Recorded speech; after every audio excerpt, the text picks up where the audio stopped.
Alright, man, what's up? Hope you're doing amazing. Listen, let's just cut to the chase.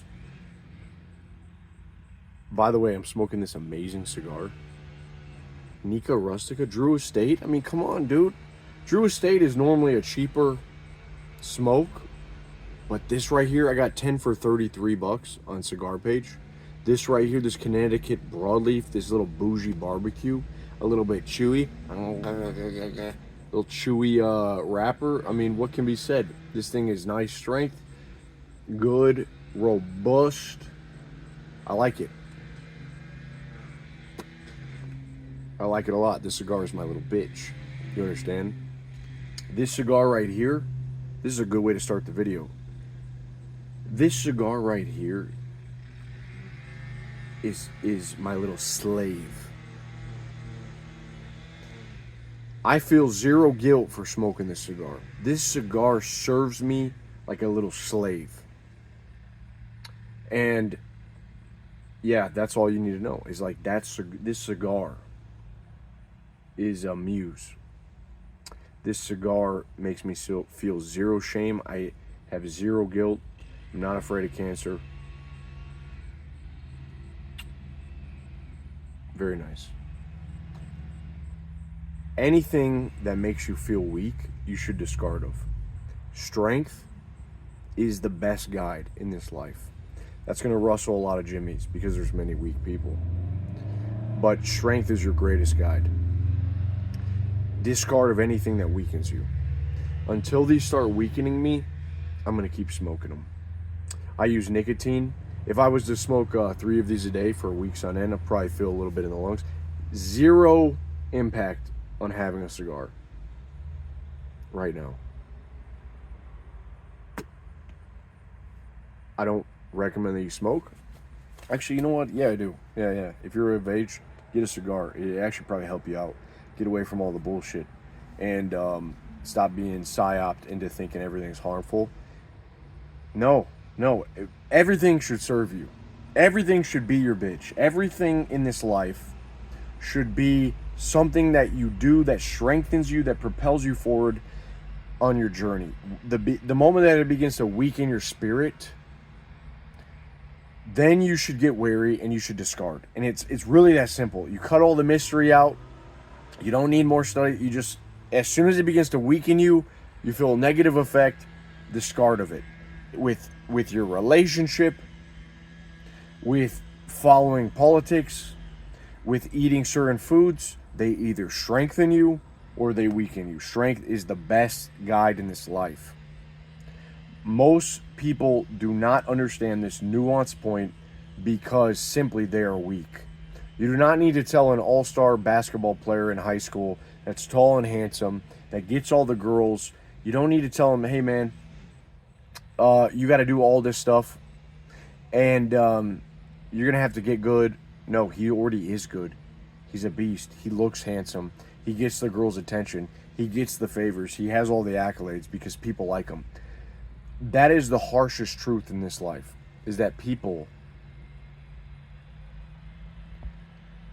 are not equal. I just got a call, by the way, from the disc golf course because I lost a disc. So that's nice. I got to call them back. They found it. Good. It went up in a tree and it got stuck. Listen, you see this little holy chalice back there? That is a disc golf net. That's more. I'm going to change the world with that. And this is going to tie into the story. I'm going to change the world with that little thing. Everything serves me. Everything serves me. I know I sound maybe a little harsh, but you'll understand. You'll understand. If I make this, come on. Not even close. So listen, not everyone's created equal. That is just how it is. The Chads don't need to be taught self-improvement because they already are strong in order to get the things they want. They already have the looks, the athleticism. They already have everything to get what they want. They've been socialized enough. They don't need to be taught charisma. You understand? Some people, though, are not there, which is fine. They're weak. The moment, though, that you start to get resentful and bitter, at people that are better than you, that are not equal to you. Yes, you have a right to life, liberty, and the pursuit of happiness, but for some, those are going to be easier to obtain.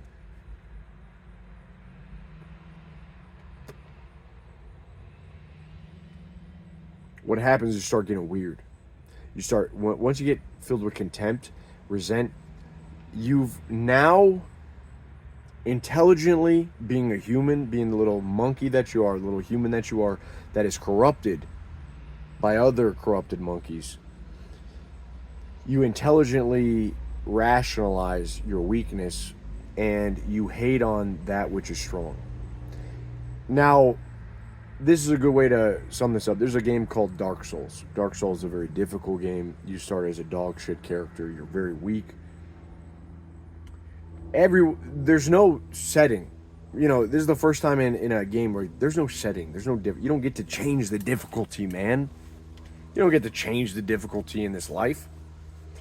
Now, Dark Souls attracts a very certain type of person. I would say this game is very metal. FromSoft. It's made by FromSoft. Inspired heavily by Berserk, the manga, which a lot of you guys have heard of. It's one of my favorite games. Specifically Bloodborne, which is one of their great titles. They made Elden Ring, Dark Souls, Bloodborne, Sekiro. Now, in this game, the only way you're going to beat it is if you decide to get good. Okay? Now, some people come into this game, I mean, they're OG gamers. They're gamers. They're veterans. They've been around the block. They still have to learn the formula. If you do not take the time to learn the formula to get good, you suffer. This game does, and what happens? You return the game, you put it down, you don't pick it up until maybe 7 months later, when you pick it up again, you realize, okay, I just need to spend a little more time learning and overcoming this. I need to just get good. I need to become stronger. There's been whole essays written about these games that they've helped people overcome depression because this game gives them an artificial sense of becoming stronger. Now, if you can extrapolate that to the real world, dude, imagine how life is. All of life is simply getting good. And the way that you get good is you do not feel shame or guilt. You do not look at yourself as being flawed, or you do not look at yourself as being this person that cannot rise up. You see where you're at, and you see that you need to get better. Everything then begins to serve you. Everything you do, everything you buy, the relationships you're in, the people you deal with, the businesses, anything, the food you eat, the sports you partake in, the hobbies, the interests, they all serve you. And the moment that they make you feel weak, you get rid of them.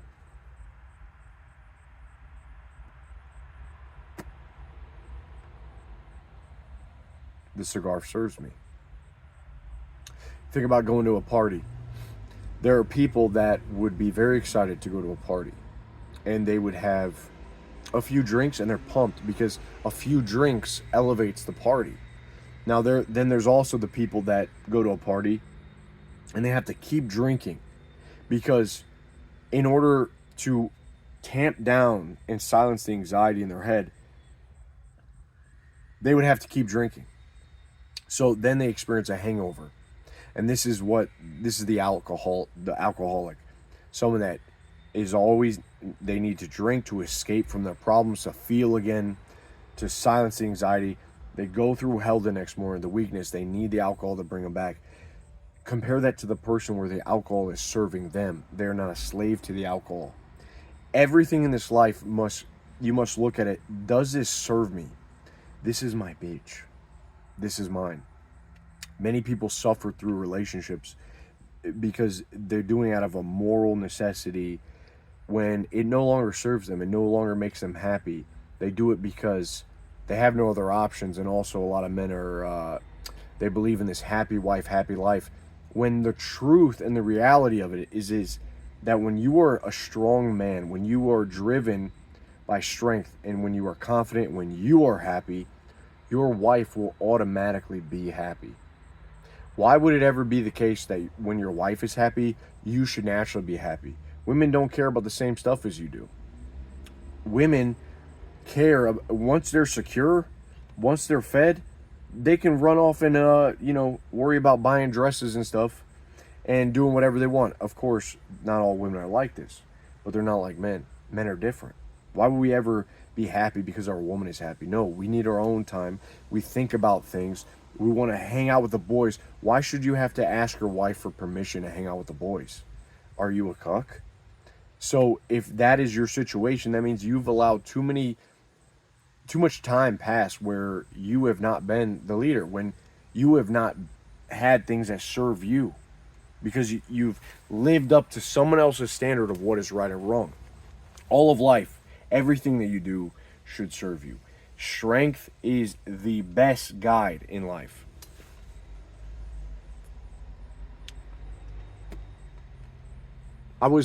And the amount of people that limit themselves by certain beliefs. I limit myself by nothing. I probably got some of this from my mother. My mom was a son of a bitch, man. She had cancer. I saw her die. Pretty much saw her die. The night I'm sitting there with her, she's frail. She's like a damn skeleton. I'm sitting there with her on the deathbed. It was amazing. It was amazing. There's something, I don't think I've told this before, but I'm sitting there, I'm holding her hand. And I'm like, God, please just send me a sign that everything's going to be all right. That's what I said in my head. And she was this, croaking out. All of a sudden, as soon as I said that prayer, her eyes opened and she smiled one last time. Beautiful moment. I'll never forget it. And she smiled at me and she looked at me. She said, I'm glad that you're here to be with everyone. And then she closed her eyes. She didn't talk anymore. I went upstairs. I got woken up at 3 a.m. in the morning and she's dead. And it's not even sad to think about anymore because it was 10 plus years ago. But what a badass woman, dude. This lady had the belief, the sheer belief that God was going to cure her of her cancer.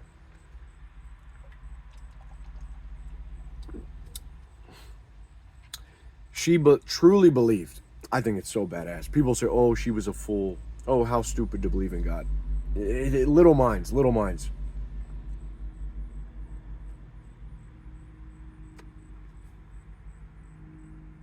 That's the problem, is that weakness has a voice these days, dude. In the past, weakness would have been silenced. Weakness would have been put to the fucking stake. It would have been, you would have had your throat slit. You would have been crucified, dude. You don't get a say when you're weak. You don't get a say when you're a slave. You do your fucking work. You shut up and you take a beating. It's very simple. And I'm telling you guys, like, so many people criticize her. I think it's amazing, looking back, that she had conviction in a belief that she was going to be healed, that God's will was being done in her life. How many people can actually say that they have this, like, that sort of strength in a belief? She was God's vessel. She loved God more than anything else. God can do whatever he wants with me. If I have cancer now, this is literally how she believed. If I have cancer and he wants me to die, then I will die. If he wants me to live, then I will live. It was that simple.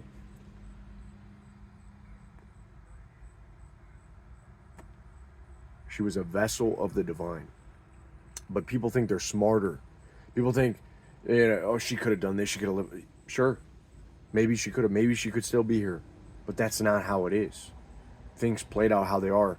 She died with conviction that she was doing the will of God. Now, I just find that amazing.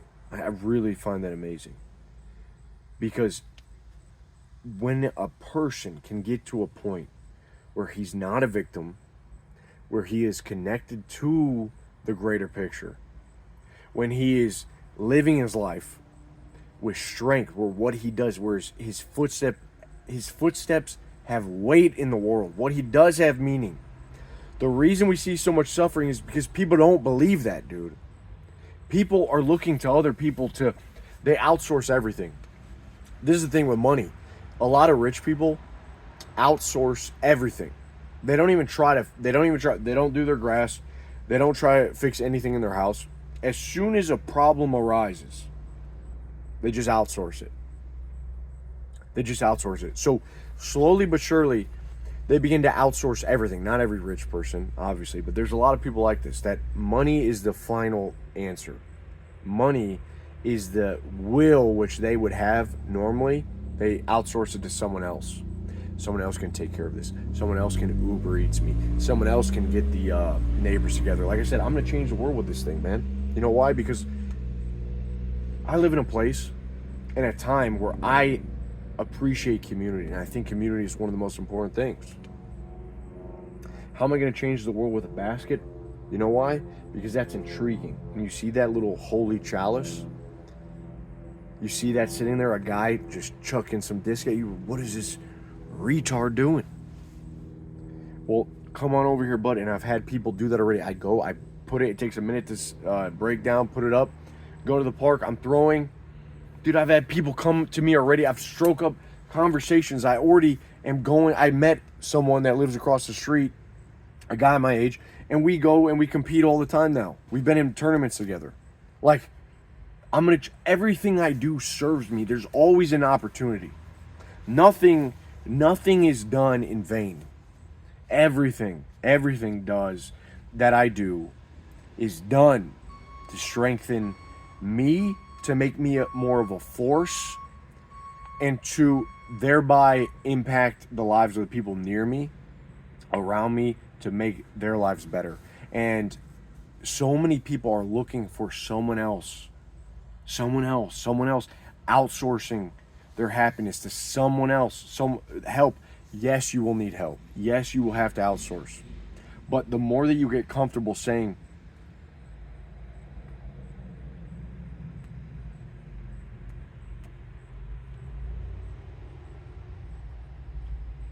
giving up that sort of power and that responsibility, you're going to start, you can't help but view the world differently. You just can't help it. When you have kids, are you going to raise them up in a way that they should go? Are you going to let them just kind of do whatever the fuck they want? Let the schools raise them. Let's outsource. Let's let the school teach them about sex. Let's let the magazines teach our daughter how to act. Let's let the internet teach our son how to behave. No, dude, you're responsible. If your son turns out gay, are you not going to take any responsibility for that? And many people think it's crazy. They think it's crazy to say that. How dare you? How dare you think that you're responsible for your son's liking to suck some ween?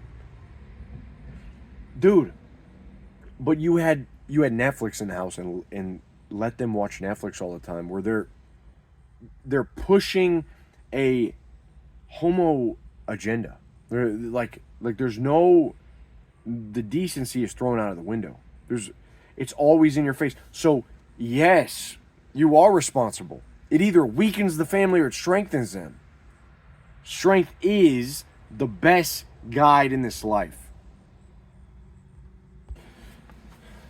So with that being said, listen, all of your life, it's best to just think that everything's my fault. Everything that I do, my situation is my fault because I've been responsible for calling the shots. If you are weak, you have to decide to get good again. You have to decide to learn how the game is supposed to be played. If you can't get the girl, there's a reason. You may be ugly. There's ugly guys with girls. You got to figure that shit out. If you are poor, there's ways to get money, but you have to learn. Most people don't even care to read. It blows my mind. If I never read, dude, I don't know, man. It would be bad. People scoff at reading. Listen, there's more books than just the 48 Laws of Power and Napoleon Hill's Think and Grow Rich. There's way more books out there written by men that were way smarter than you, that actually contemplated life and existence, had the results that you want, and they passed that down but you don't even read it because you think you're smarter than them because you have access to internet. Like, what? It's fucking stupid, dude. It pisses me off that people are so, like, people are willfully ignorant, willfully blind, and they want to keep themselves weak. Because when you're weak, it kind of feels good to be weak. Because when you're weak, you can get offended. You know, Dostoevsky, or whatever his name was, Fyodor Dostoevsky, the Russian guy. You know, it feels good to get offended, doesn't it? It feels good to be offended. When you're offended, you know, everyone is against you. No, dude. The moment that you stop saying this guy, Trump or Kamala wins, it doesn't fucking matter. I'm gonna still make my shit happen. I have to, and I want to, because I have sovereignty and I have a constitution. You know, like, I'm gonna make that thing happen. I'm gonna make things happen.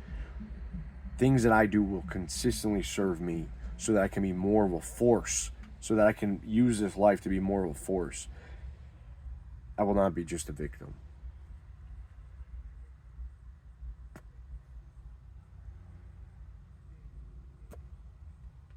So with that in mind, people always say, well, people always know what they want. You know, people always know what, isn't that true? Right? People know what they want. People want $1 million. People want, if I ask you, what do you want? You know what you want. Maybe not precisely, maybe not like something that fulfills your soul. You kind of know what you want, though. You don't want to be, you want a beautiful woman. You want $1 million. You want a nice house. You want a good career.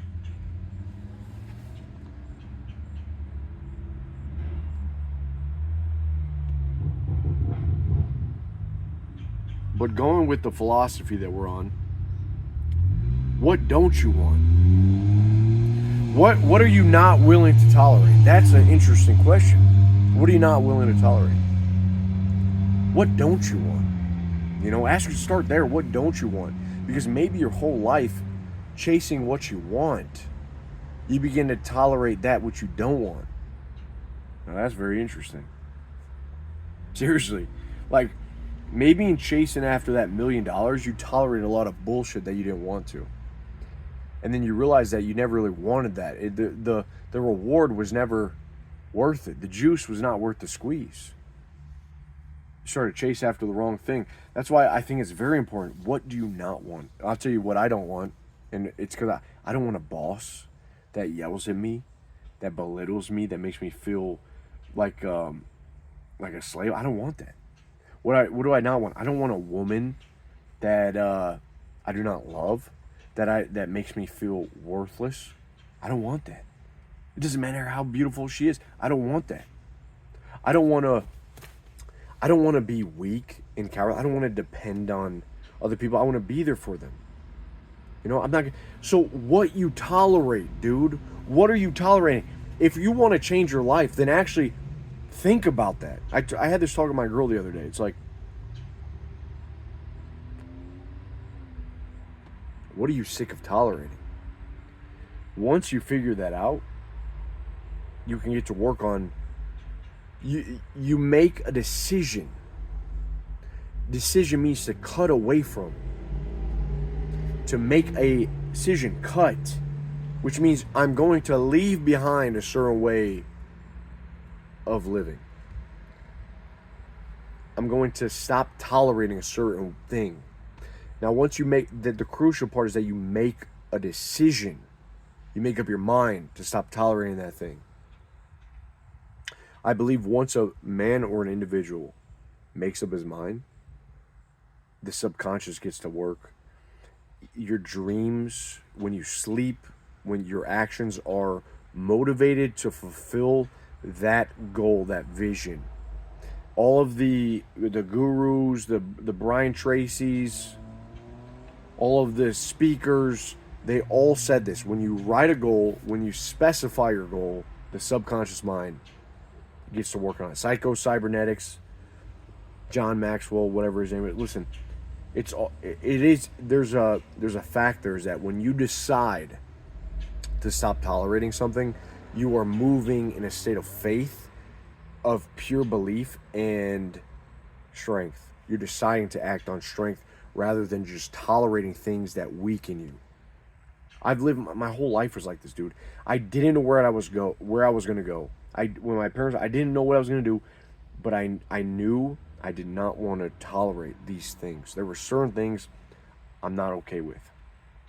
There are certain things that I want, and I'm not going to just do things just to get by. Fuck that. I'm going to find a way out, and there's always a way out. You can always get what you want. You can always get what you want. But you have to make up your mind on what you don't want.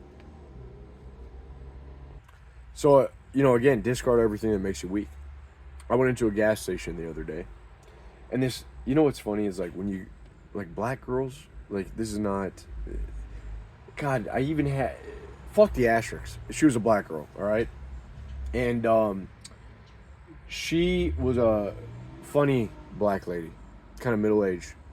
Now, I've noticed with black ladies, they always give the white boys a little shit, but black ladies are funny, where white women will kind of, like, hate you, or be a little more harsh. Like, white ladies are harsh, maybe not as much up front as black women, but black ladies will give you more shit in the front. But if you can kind of hang in there, if you can kind of ride that wave, that kind of crazy black lady energy, you're gonna break her down and she'll love you. That's just how it is. Like, black ladies test you up front. That's what it is. Black ladies test you up front. White women test you in like the back end. So anyway, I walk into there. I'm getting something. It says, just say which one you want. I said, girl, why are you yelling? Why are you getting all mad? I kind of matched her frame, matched her energy. She immediately broke down. She said, you could see her smiling. She asked for my ID. She said, oh, you're a Sagittarius. I said, this is a bad day to be dealing with a Sagittarius. I said, yeah. I said, what are you? She told me. I was like, oh no, I got to get out of here. We're going to be fighting. And then she started laughing at, like, all of a sudden she just starts liking me. Anyway, what am I even fucking saying? Is that this woman was, she actually believed in zodiacs. And a lot of these retarded women these days, they actually believe in zodiacs, which is insane. Because that's just another thing that weakens you. All of these pills, all of these, people watching stuff online, they're weakened by a belief. Dude, if your belief does not serve you or strengthen you, discard of it. Discard. It doesn't matter how factual, it doesn't matter if the science says so, discard of it. People are so quick to accept what other people tell them and never what they come up with themselves. Why is that? It's inner strength. It's trust and weight in your own footsteps. Your weight on this earth, dude. You have to get back to that. You got to start believing. It either serves you or it doesn't. You're strong enough to figure this shit out. Nothing limits me. There's no limits. The only limit is myself. I never blame anyone. Doesn't matter. Doesn't matter if the guy starts mowing the lawn right now. If he does, that's my fault. It's not his fault. Doesn't matter if my girl breaks up with me, cheats on me. That's my fault. If she decide to go sleep in it, that's my fault, dude. It's all my fault. Everything is my fault. It's better that way. It's better that way. When you take responsibility for your life, because then you don't get to blame anyone. And when the good times come, it's you. It's you. But don't limit yourself, man. And the internet has been a huge psyop, a huge way to make people doubt themselves. Even with prawn, like, guys will say, this is weakening me, but I can't stop watching it. Dude, come on. You're just weak. Watch the prawn, and then just discard of it. Like, go live your life. The moment that you start making things your war, you're weakened. When you're in a war, you're always weak. You always gotta like take rest. Think about that. When you're always in war with yourself, you're experiencing shame, guilt all the time. You gotta rest. Like, you're in a constant state of weakness. You gotta recover. Bro, I could jerk off right now. I don't gotta recover at all. Because everything serves me. And nothing weakens me until it does, until I realize it does. And then I just discard of it. Like, nothing has its hooks in me. Nothing has its chains. That's why you can be comfortable living righteous, and that is the thumos philosophy, man. The thumos philosophy is spiritedness. That spirit that you've been given is one of power, love, and a sound mind. Thumos philosophy, man. When you have thumos, you have no chains. You're living righteous. You're able to walk down that path. You don't got to question yourself at every step. Everything you do serves you. The moment you realize things are weakening you, you discard of it. End of story. Peace.